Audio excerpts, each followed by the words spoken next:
If someone that you loved was murdered, how far would you go to make sure that the person responsible didn't walk away untouched? In the aftermath, when the shock fades and the explanations you were given don't line up with the truth you feel in your bones, would you fight harder than the people whose job it is to investigate? Would you push past what's considered reasonable, respectable, or rational? Would you trust your instincts over the official story? Would you risk being dismissed, ridiculed, or ignored? In the midst of darkness, picture the one person who cannot return stepping forward. Imagine the dead demanding the truth when the living remain silent. Would you trust that? Would you believe a ghost if it told you what really happened? Would you risk everything on a voice that no one else could hear? Welcome to Down the Crooked Path. I'm your host, Amanda Joy. Join me as we dive into eerie and spine-chilling stories that blur the lines between reality and the unknown. From cryptids and mysterious disappearances to true crime, UFO sightings, and paranormal activity. Venture into the unknown and uncover the secrets that lie down the crooked path. Spectral evidence was a category of testimony used in the 17th century New England courts. It referred to statements claiming that an accused person's spirit or likeness appeared to someone and carried out harmful acts. The physical body of the accused didn't need to be present. The claim focused on what the witness said they saw and experienced in a vision, dream, or altered state. Courts treated these accounts as depictions of real events because the belief system of the time held that a person's spirit could be influenced or used by supernatural forces.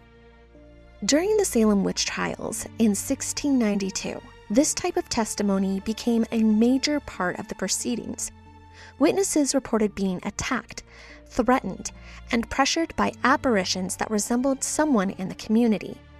We might laugh at that today, but back then, this was considered valid evidence, despite ministers and officials outside the courtroom raising concerns about the reliability of these claims, as there was never any physical proof. By the end of the trials, the use of spectral evidence had become one of the most criticized parts of the entire process. Officials later acknowledged that these claims should not have been admitted. The governor eventually ordered that spectral testimony could no longer be used, and the trials came to an end soon after. But even after Salem, the concept didn't disappear completely. There's no universal law banning it across all courtrooms. Most judges do avoid it, but it remains part of the historical records as an example of testimony based on visions or supernatural claims, being treated as legitimate in legal settings. One of the most public recent examples came out of Los Angeles during the 2013 civil trial between the Jackson family and AEG Live. The case focused on whether the company had been negligent in hiring Conrad Murray. During the proceedings, a witness repeated a story that came from Katherine Jackson. She had said that she had spoken with a medium who claimed Michael Jackson's ghost told them that he had been killed by a bad decision. The statement wasn't treated as proof or anything, but the judge didn't strike it. It stayed in the transcript because it was a part of the witness's account of what the family believed had happened. There have been other cases where people brought up visions or messages from someone who had died. Sometimes it came through a medium, sometimes it came through a dream. Courts usually let the person finish their statement because it's a part of their narrative, but the testimony doesn't influence the verdict, not usually. Judges treat it as a background information rather than something that could determine guilt or innocence. In Greenbrier, West Virginia, the situation was different. It remains the only known case in the United States where a murder conviction followed the testimony that came from a ghost. Alva Zona Heaster was born in 1873 in Greenbrier County, West Virginia. She grew up in a rural community where families depended on one another, and most households worked hard to keep food on the table and maintain a steady routine. Zona was known as a dependable daughter who helped with chores and stayed close to home. People who knew the family described her as polite and steady, someone who didn't cause trouble and didn't push against the rules of the household. Her mother, Mary Jane, played a central role in her life. She had strong opinions about the people around her and trusted her instincts when it came to someone who maybe felt off. The two spent a significant amount of time together, and Zona often turned to her mother for guidance. In 1894, Zona began a heated romance with a local boy named George F. Wooldridge. The pair were often spotted throughout town, and the locals thought that they would certainly get married. In 1895, Zona became pregnant, which, of course, was socially scandalous as the pair weren't married yet. However, that same year, Zona would suffer a miscarriage, and the baby would be buried without a name and without a baptism, as the baby had been conceived out of wedlock. This effectively ended their relationship. The emotional toll of this loss on Zona was enormous, and Zona, once a bubbly young woman, started to withdraw and become more reserved, quiet. And her already protective mother, Mary Jane, became even more protective than before. She spent the following years living quietly with her family until 1896, when she met Edward Trout Shue. Edward Shue, known locally as Trout Shue, arrived in Greenbrier County in 1896. He was a blacksmith by trade and had recently come to the area looking for steady work. He found employment with James Crookshanks, a well-known blacksmith in the community. Trout was described as someone who kept to himself but worked hard and made a point of presenting himself as reliable and skilled. He was new to the region, and most people didn't know much about his background when he arrived. In October of 1896, Zona and her family had stopped in to visit the local blacksmith, and this is when Zona and Trout first meet. He was clearly several years older than her, but despite this, Zona is immediately taken by Trout, and he is very interested in her as well. The pair started spending more and more time together. Zona actually started to behave like herself before the miscarriage. She's happier and she has a spring in her step. But when Mary Jane meets Trout, she instantly disapproves. She tells Zona that she doesn't think Trout is a suitable match for her, but Zona doesn't care. The couple marries on October 20th, 1896, only a few weeks after meeting, and shortly after, Zona moves into the Shue home. Because Mary Jane has a clear dislike for Trout, she never visits the house. The house is small and simple, and it's nearby the blacksmith shop. Trout keeps a strict schedule for work, and Zona happily takes on the household tasks, cleaning the home and making sure there's a meal prepared for Trout when he arrives home from work. All seems well during the first few months, despite Zona withdrawing from her friends and her family. But by early January, Zona really doesn't leave her home, and there are whispers amongst the neighbors that Trout is controlling who she sees and where she goes. They do see her outside of the home tending to the yard and other duties. On the morning of January 23rd, Trout leaves his house early. He stops off at a neighbor's home and talks to 11-year-old Anderson or Andy Jones. Andy often runs errands for Trout and Crookshanks, as he and his mother live next door to the blacksmith shop, and it was an easy way for him to make a few extra dollars. It was said that often the boy would send messages back and forth between Zona and Trout throughout the day. He tells Andy that Zona isn't feeling great and asks if he wouldn't mind stopping in to check on her and help her with some of the housework. Now, this isn't out of the ordinary, but what does seem odd is that Trout stops by several more times throughout the day to see if Andy has checked in on his wife. He stops by at 11 in the morning and is furious that Andy hasn't left yet.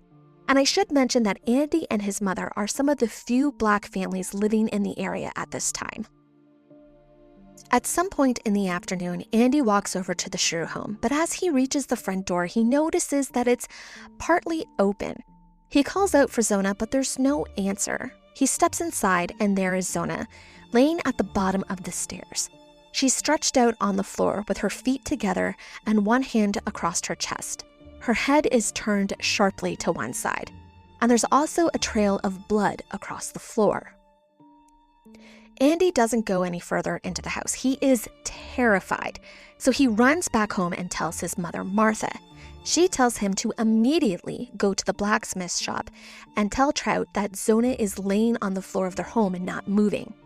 Trout heads back home, but not before instructing Andy to go fetch the local doctor, Dr. George Knapp. Now, throughout the years, this story has been retold many times, and often it is said that the night before this event, Dr. Knapp had visited the Shue home to treat an unwell Zona. But the folklore got it wrong. Dr. Knapp had in fact visited the Shue home the night before. However, he was there to treat Trout, who was feeling under the weather.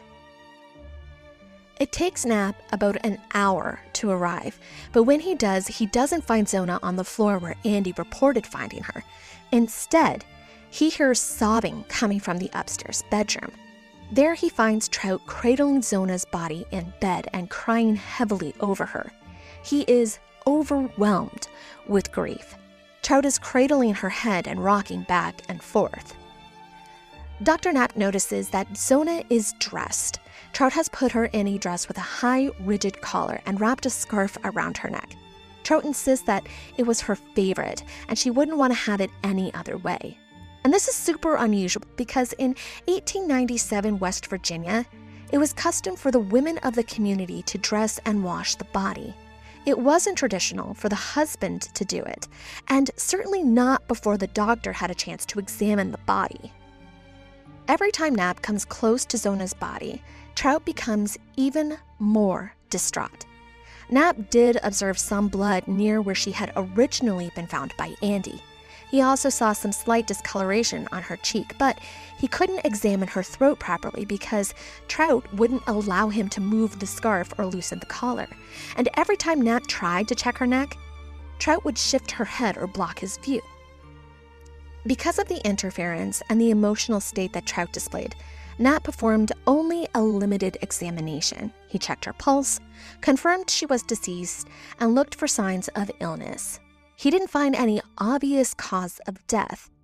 With Trout hovering over him and refusing to step back, Knapp ended the examination and listed the cause of death as everlasting faint, which is basically old-timey speech for heart failure.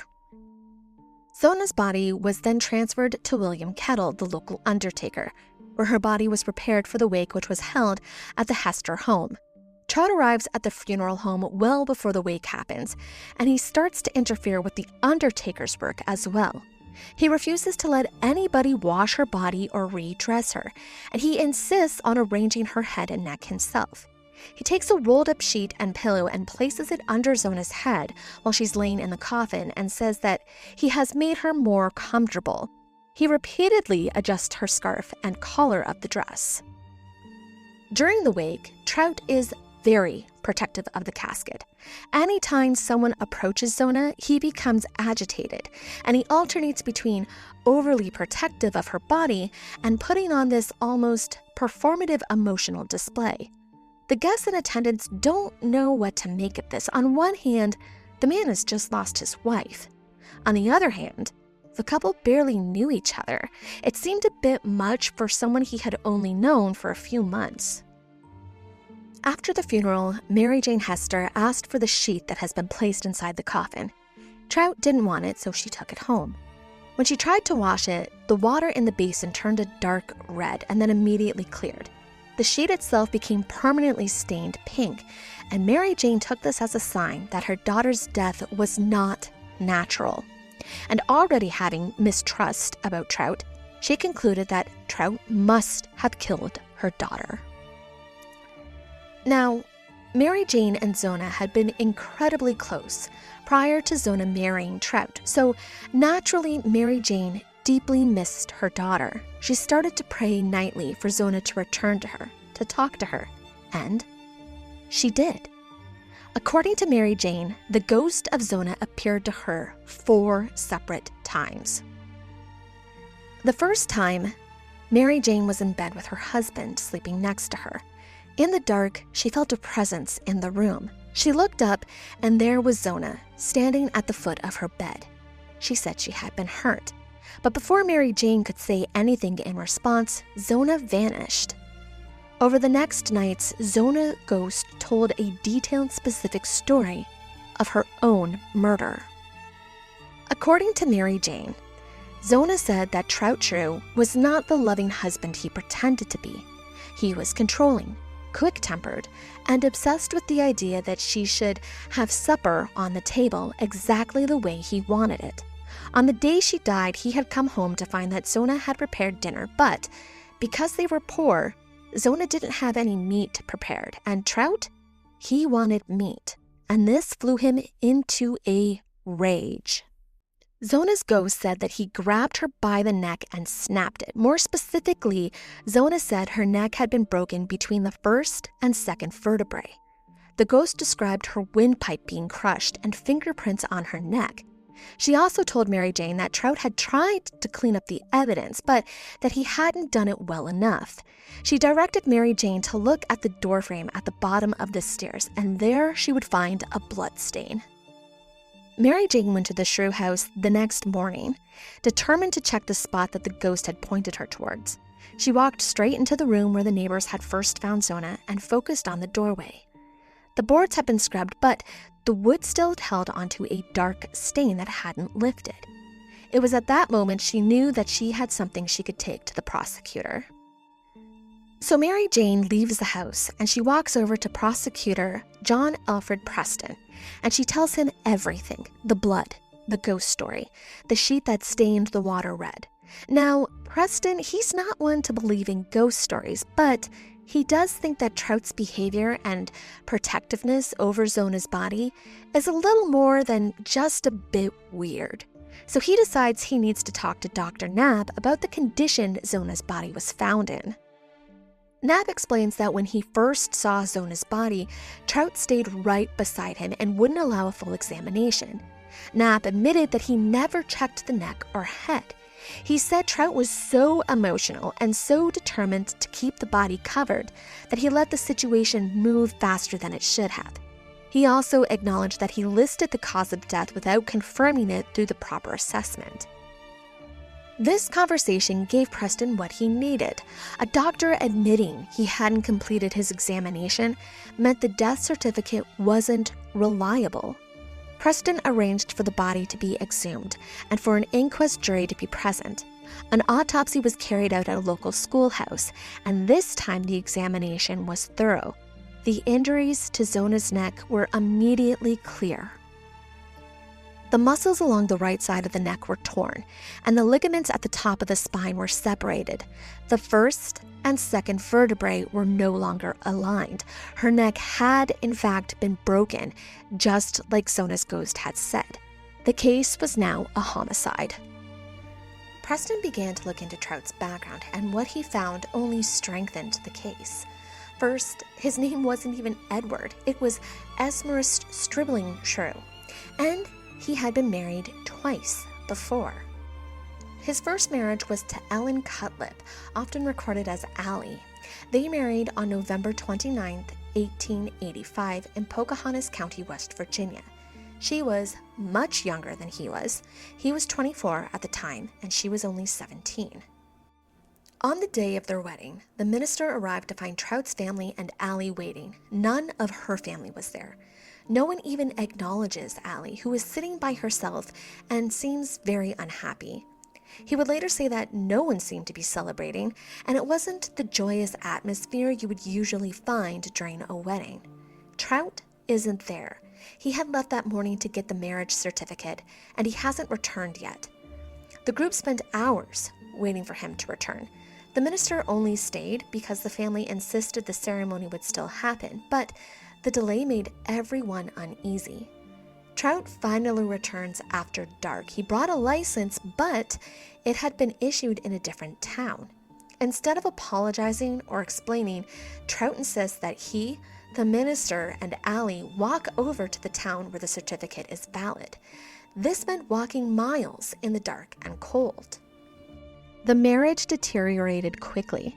Allie would later say that he was violent and controlling. Neighbors often heard arguments, and there were several reports of him striking her. Apparently, the beatings would get so bad that one night a group of young boys showed up at the home. They dragged Trout out of the house and threw him into an ice hole in an attempt to interfere with the abuse. She left about 3 years later, and the divorce was finalized in 1890. The grounds listed were cruelty and abuse. She remarried years later and lived a very long life, which is how we have her statement about Trout's behavior. On Canada's east coast, the Atlantic isn't the only thing that's dark and restless. It Came from the Maritimes is co-hosted by siblings Evan and Chelsea, who share the region's fog-shrouded legends, haunted lighthouses, ghost ships, and chilling folklore passed down through generations. It's maritime history at its most haunting. True crime, eerie local lore, and the mysteries that refuse to stay buried. For those drawn to the strange and storied side of the East Coast, It Came from the Maritimes releases new episodes every week. Listen wherever you get your podcasts. Lucy Ann Truitt became Trout's second wife in 1894. She was 24 and he was 33 at the time. They lived on Droop Mountain in Pocahontas County. Lucy died in 1895, less than a year after the wedding. The official cause of death was recorded as unknown or complications from a fall, depending on the source. But there was a lot of brain trauma. There was no formal investigation at the time, but plenty of neighbors had their own theories. Some think that Lucy fell and hit her head. Others believe that Trout purposely dropped a brick on her head. Not long after Lucy died, Trout was arrested for stealing a horse. He was convicted and served 2 years in prison. This incident occurred between his first and second marriages, but the reputation it created followed him. By the time Lucy died, people in the area already viewed him as someone who attracted trouble. The combination of a young wife dying suddenly and his criminal record made it difficult for him to stay in the community without scrutiny. And so, after completing his sentence and with Lucy gone, Trout left Pocahontas County and he moved to Greenbrier County to start over. The trial of Trout Shue began in June 1897 in Greenbrier County. This had become the most talked about event, so the courtroom was packed. Several people said that at the funeral, Zona's head didn't rest naturally in the coffin and that her head seemed loose. It was argued that Trout was so overly protective because he didn't want anyone to notice that Zona's neck had been broken. The prosecution didn't rely on Mary Jane's ghost story. Instead, they focused on the autopsy, Trout's behavior at the funeral, and his history. The medical findings were very clear. Zona's neck had been broken, the windpipe had been crushed, the injuries were consistent with force. The prosecution also introduced Trout's past marriages and the divorce for cruelty. But when Mary Jane took the stand, the defense tried to use her belief in the ghost to discredit her. They asked her directly about the visits. She answered every question plainly and without emotion. The courtroom stayed quiet when she spoke, and the defense realized they weren't getting the reaction they expected. Mary Jane didn't appear confused or unstable. Instead, she came across as someone who believed in what she was saying, and it seemed like the jury believed her as well. Suddenly, anyone who thought that the ghost story was crazy was now on Mary Jane's side. The ghost story only entered the trial because the defense brought it up.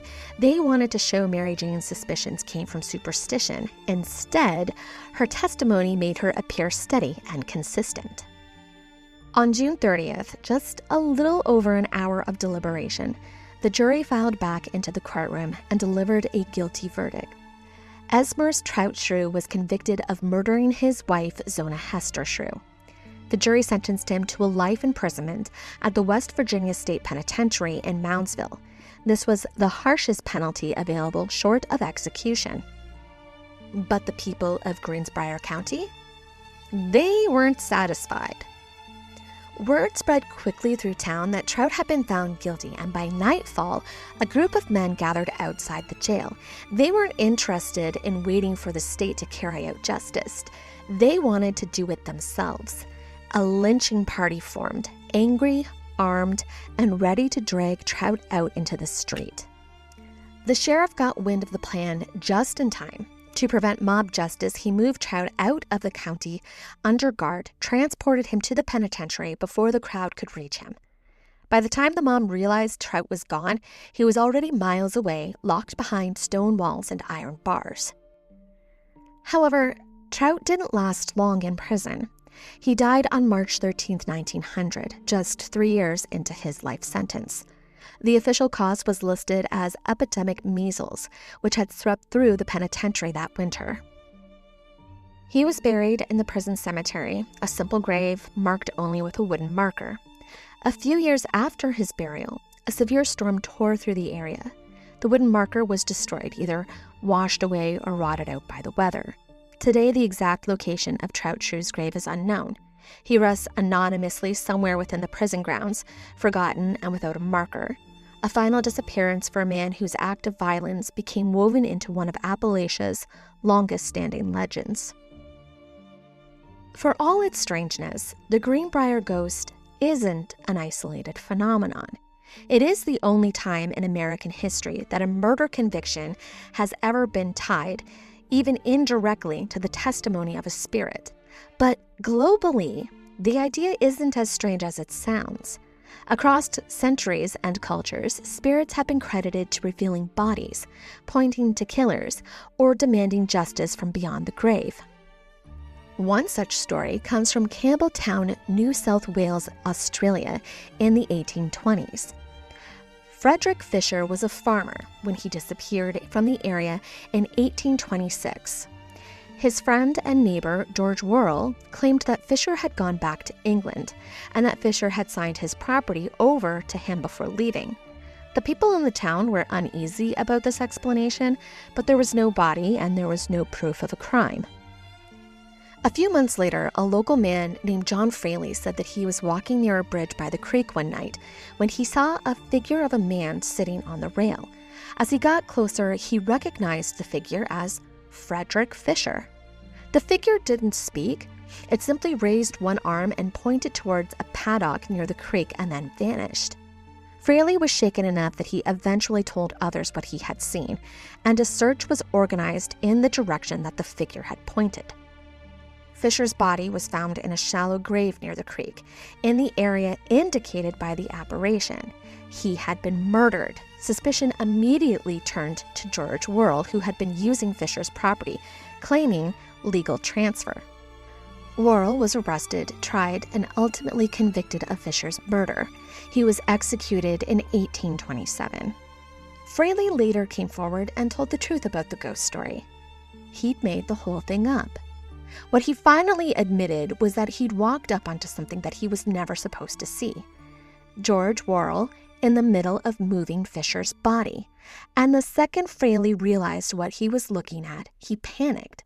He knew exactly what George was capable of. So, instead of going to the sheriff with the real story, he hid behind a safer one. A ghost couldn't be cross-examined. A ghost couldn't drag him into the middle of a murder investigation. It let him point the finger without putting a target on his back. Zona Heaster's story comes 70 years later, and here's something that ties the two stories together. In 1986, author and researcher Katie Lyle went through the January 1897 issues of the Greenbrier Independent newspaper while researching this case. She found something that hadn't been a part of the usual retellings. On the front page of the paper that carried Zona's obituary, there was a separate article. And that article was about the Fisher-Fraley ghost story. Zona's obituary appeared in the same issue on page 3. The timing meant that anyone reading the paper that week would have seen both pieces, the ghost story discovery on the front page and the notice of Zona's death inside the paper. So, it is entirely possible that Mary Jane Hester had a copy, read that ghost story, and became inspired to tell her own. Now, we know that Mary Jane never trusted Trout Shue, and after Zona's sudden death, that unease grew into certainty. But certainty isn't evidence, and the men who controlled the investigation weren't interested in a woman's instincts. Still, Mary Jane lived in Appalachia, a place where superstition runs deep. People here didn't question the idea that the dead might reach back, or that a spirit could reveal what the living had tried to hide. So maybe, after reading this article, Mary Jane thought that if a grieving mother couldn't make authorities take a hard look at Trout, maybe a ghost would. But if Mary Jane made it up, how could she have gotten some details so accurate? Mary Jane had never stepped foot inside the house where Zona lived with Trout. She didn't visit Zona while she was alive, and she wasn't there the day the neighbors found the body. So how would she know the exact spot that the bloodstain would be found?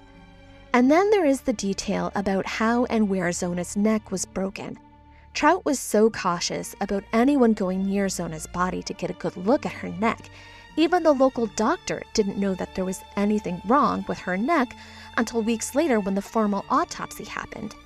So how did Mary Jane, with no medical background, know down to the exact vertebrae how her daughter's neck was broken if a ghost didn't tell her? There's another explanation that has been raised in modern research, and it has nothing to do with ghosts or murder. Some historians think that Zona might have been pregnant. The people close to her said that she hadn't been feeling well in the weeks before she died. Neighbors later said that she looked pale, tired, like something was wearing her down from the inside out. In fact, Dr. Knapp had recorded her cause of death as everlasting faint, but then he later changed it to add that she had died from pregnancy complications. And when Andy Jones found her near the bottom of the stairs, he noticed something. A small pool of blood near the doorway and a faint trail leading across the floor. If she was pregnant and miscarried at home, the bleeding could have been significant. A miscarriage can cause sudden collapse, and if she fell during that process, she could have hit her head or neck hard enough to cause a serious injury. There was never any blood or open wounds found on Zona's body, but the blood had to have come from somewhere. It's not far-fetched. Zona had already lost a child before, and early pregnancy complications can cause sudden bleeding, dizziness, and fainting. If she was alone in the house and started hemorrhaging, she could have tried to steady herself, slipped, and fallen hard. A fall during a miscarriage can cause catastrophic trauma, especially if she struck her neck or throat on the way down. And here's the part that keeps this theory alive. The autopsy findings don't completely rule it out. Yes, Zona's neck was broken. Yes, her windpipe was crushed. But in the late 1800s, decomposition, rough handling during exhumation, or even falling onto a rigid surface could create injuries that looked disturbingly similar to manual strangulation. And then, remember the sheet that Mary Jane took from the funeral, the one that stained pink? It's possible the pink stain and the red water was blood that had stained the sheet.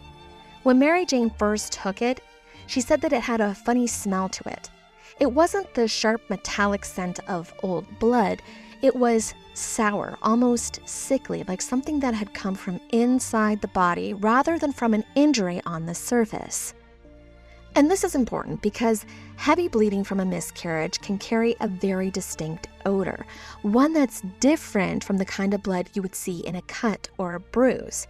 It suggests that the sheet had come in contact with fresh bleeding before it was tucked under Zona's head. And for people who believe the miscarriage theory, the sheet becomes a very important piece of physical evidence. Now, I do want to point out that this theory doesn't clear Trout, but it does offer medical explanation for the blood and the collapse that doesn't rely on violence. It could also explain why the doctor might have assumed she died from a sudden fainting episode. Without a full examination, a miscarriage followed by a fall could look like a natural death. On the flip side, this could have also been a motive for harming Zona, and Mary Jane was just wrong about what started the confrontation between the two. Trout already had one child, a son from his marriage with Allie Cutlip. But after the divorce, Allie took the boy and Trout never had a relationship with him again. People who knew him said that the loss bothered him more than he'd ever admit. So, if Zona really was pregnant and if she miscarried, that could have hit a nerve that he'd been carrying for years. If Trout walked into that house and found blood or realized Zona had miscarried, it could have triggered that same anger and control issues Allie talked about during their divorce. Now, of course, this doesn't prove he killed her, but it gives you a motive that lines up with his history and his temper. For as much as this case has been framed as a ghost delivering justice, there's another version of this story that's harder to talk about. The possibility that Trout Shue didn't actually kill his wife. And when you start pulling at the threads, the certainty around his guilt begins to loosen. After all, after Zona's ghost, most of the case was built on the autopsy and Trout's behavior. The first thing to understand is that the investigation into Zona's death was deeply flawed from the start. The doctor who examined her body barely conducted an exam at all. He later admitted that Trout hovered over him the entire time, sobbing, cradling Zona's head, refusing to let anyone touch her neck. That behavior looks suspicious now, but in the moment, the doctor backed off because he thought he was dealing with a grieving husband. And because of that, the initial cause of death was listed as everlasting faint. Essentially, she died and we don't know why. No autopsy, no photographs, no proper documentation, just a rushed burial and a lot of unanswered questions. By the time Zona's body was exhumed weeks later, decomposition had already set in. The autopsy revealed a broken neck, a crushed windpipe, and damage to the ligaments, injuries consistent with strangulation. But here's the part that complicates things. Those same injuries can also appear in cases of severe falls. It can also appear on the body if handling is rough during an exhumation. And remember, it's 1897. There is no forensic standards, no chain of custody, no modern understanding of post-mortem artifacts. The men performing the autopsy were working with a body that had already been buried in winter soil over a month. Some historians argue that the damage could have been exaggerated or even caused during the process of removing her body from the coffin. Then there's Trout's troubling behavior. Yes, he was controlling. Yes, he had a temper. And yes, he had a criminal record, but not for violence. His past convictions were for petty theft and horse stealing, not assault. There are also stories that he was abusive towards his previous 2 wives, but there is no evidence that he harmed either of them. That detail is added decades later by storytellers who want Trout to look like a serial wife killer. The historical records simply don't support it. Aside from the divorce records from Allie, of course, but back then, people also didn't like Trout, so of course they're going to side with a supposedly beaten wife. And what about the morning Zona died? Trout was at work. Multiple people saw him there. Andy Jones, the boy who found Zona, arrived at the house before Trout did, and the door was slightly ajar. What if someone else came into the home and killed Zona in between Trout leaving for work and Andy checking in on her? If Trout killed her, he would have had to slip away from work, commit the murder, clean himself up, and return without anyone noticing. Not impossible, but not easy either. Of course, there was no official time of death, and a lot of people do speculate that her murder didn't actually occur during the morning. Instead, it occurred the night before. And when it comes to this argument, people have also pointed out that asking Andy to check in on Zona was a way for Trout to shift suspicion onto Andy Jones. Remember, Andy is a young black boy in 1897 West Virginia, and that alone puts him in a vulnerable position. In that time period, a black teenager could be blamed for almost anything with no evidence at all. The story could have been very different if it happened that way. So when you put all of this together, the flawed initial exam, the compromised autopsy, the lack of physical evidence, the possibility of a medical emergency, the unreliable folklore about his past, the circumstantial timeline, and a jury swayed by emotion. A different picture starts to emerge. Not a picture that proves Trout was innocent, but one that makes it impossible to say with absolute certainty that he was, in fact, guilty. And that's the part of the Greenbrier ghost story that rarely gets told, because it's easier to believe in a ghost who pointed to a murderer than sit with the possibility that a man may have been convicted on fear, folklore, and a mother's grief. And that the truth of what happened to Zona Heaster might be far more complicated than the legend that survived. Something that did greatly contribute to his conviction was Trout's own testimony. Trout didn't have to testify. In 1897, most defendants didn't. Their lawyers kept them off the stand because one bad answer could sink the entire case. But Trout insisted he wanted to talk, and once he started, he couldn't stop. He went on long tangents about his marriages, his work, his temper, his beliefs, and none of it helped him. He contradicted himself more than once, especially when he tried to explain why he didn't want anyone touching Zona's head. He got irritated with the prosecutor. He snapped at the judge. He even lectured the jury about how they should see him as a good man. Witnesses described him as smug and dismissive, like he thought he was smarter than everyone else in the room. In a small Appalachian community, that attitude didn't land well. These people were people who valued humility, steadiness, and respect. Trout gave them the opposite. By the time he stepped down, the jury didn't need Mary Jane's ghost story to doubt him. They didn't trust him because of the way he carried himself. In the end, Trout wasn't convicted by the ghost. He was convicted by Trout. His own testimony did more damage than anything the prosecution presented. Long before the Greenbrier ghost ever made its way into American courtrooms, there were places where the dead were already a part of the justice system. In parts of the Caribbean and across several different African cultures, it isn't unusual for a spirit to be treated as a witness, not because people were naive, but because the systems around them weren't built to protect them. When the law couldn't be trusted, the dead became the ones who spoke. In Jamaica, Haiti, Trinidad, places shaped by colonial violence and deep spiritual traditions, families sometimes turn to the idea of a doobie or a jumbie to explain sudden death. If a person suddenly dies unexpectedly under suspicious circumstances, people would watch for signs, a dream, a shadow, a voice calling a name. And if the spirit pointed to somebody, that accusation carried weight. And in parts of West and Central Africa, the belief runs even deeper. There are communities in Nigeria, the Congo, Ghana, and Zimbabwe, where the dead are still considered active members of the family. If someone dies unjustly, their spirit is expected to make that known, sometimes through dreams, sometimes through illness in the guilty party, sometimes through divination rituals where a medium speaks on behalf of the dead. And these aren't fringe practices, they're woven into the culture of understanding justice. The idea is simple. The living can lie, but dead ancestors, they don't.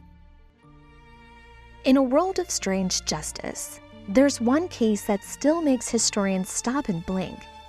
Because in 1386, in a little French town of Falaise, a pig was put on trial for murder.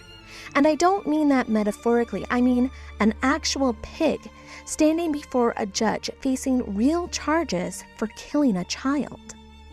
And the wildest part is that the court treated this animal like a person. They appointed it a lawyer, witnesses testified, the judge listened, and when the verdict came down, guilty, the punishment had to match the crime. So the pig was sentenced to death. But before the execution, the officials did something that feels almost too bizarre to be real. They dressed the pig in human clothing. Not necessarily a dress like some later retellings claim, but definitely garments meant to make it look more like the criminal they believed it was. Because in medieval Europe, justice wasn't just about punishment. It was about symbolism. If an animal caused harm, the community needed to see that harm answered. According to the records, the sow wandered into the street and fatally injured a small child. Today, we call that a tragedy, but in medieval Europe, animals were believed to have moral agency. And as strange as it sounds, this wasn't one-off.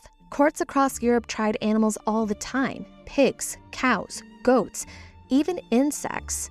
It was their way of making sense of a tragedy in a world where explanations were sacred and fear filled in the gaps. If something terrible happened, someone had to be held accountable, even if that someone wasn't human. And that's the thread that ties this bizarre case back to Greenbrier County. When people are scared, when the truth is murky, when grief is louder than logic, communities reach for whatever story helps the world feel less chaotic.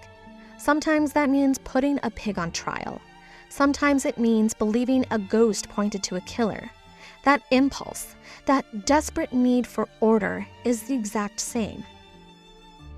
I'm your host, Amanda Joy. Thank you for walking down this crooked path with me. As you head into the night, I hope whatever truth you are chasing guides you to where you need to be. Until next time.